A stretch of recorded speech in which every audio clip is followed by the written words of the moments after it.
বৃষ্টিপাত অব্যাহতির খবরে হাওরের কৃষকের দুশ্চিন্তা আরও দীর্ঘ হচ্ছে। নদ নদী ও খাল বিলের পানি বাড়ায় বন্যার শঙ্কা পেয়ে বসেছে তাদের। বৃষ্টিতে সুনামগঞ্জের ১২ উপজেলার হাওরে জলাবদ্ধতার সৃষ্টি হয়ে পাকা ধান তলিয়ে গেছে।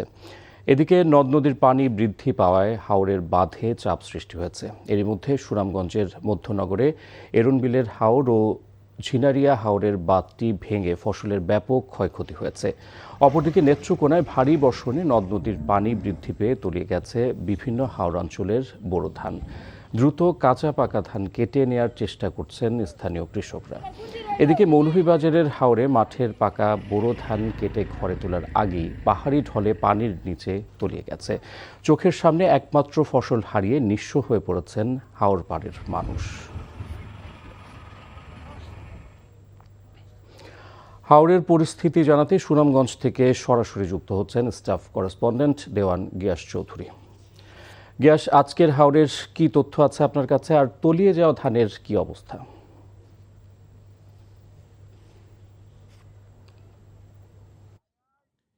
ইফতেখার, আজকের হাওরের খবর, গতকালকের হাওরের খবর এবং এর আগের দিনের হাওর খবর একই আছে। মানে প্রতিদিনই হাওরের নতুন নতুন ধান ডুবে যাচ্ছে।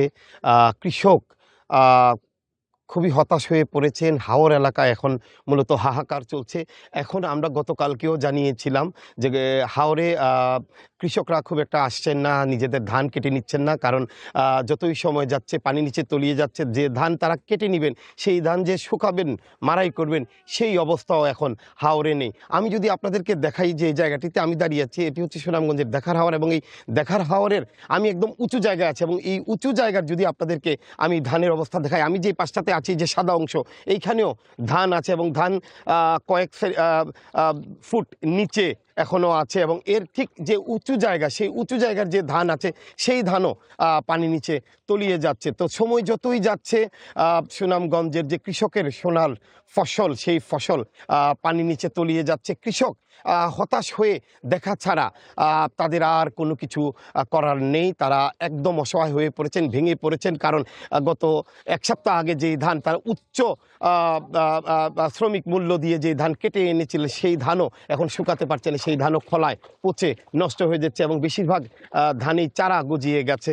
তো এইরকম একটা পরিস্থিতি পানি উন্নয়ন বোর্ডের কর্মকর্তারা বলছেন আগামী 2 মে পর্যন্ত সুনামগঞ্জে ভারী বৃষ্টিপাতের অব্যাহত আছে, এবং তারা কালকে রাত্রে আমাদের সাথে কথা বলেছেন, আজকে সকালেও কথা বলেছেন যে আগাম যে বন্যার একটা তারা পূর্বাভাস করেছিলেন, সেই বন্যার পূর্বাভাস দৃশ্যমান হচ্ছে। মানে আগাম বন্যার দিকেই যাচ্ছে সুনামগঞ্জে, যার কারণে কৃষকেরা খুব একটা হাওর থেকে তাদের ফসল কেটে নিতে চাইছেন না। তারা এভাবে করে ফেলে রাখছেন। যারা পারছেন, ওই যদি একটু আমি পেছনে দেখাতে চাই যে 2 জন কৃষক এখানে ধান কাটছেন, কিন্তু এই ধানগুলো এখানেই ফেলে রাখছেন, উপরে নিয়ে রাখার খুব একটা অবস্থা নেই।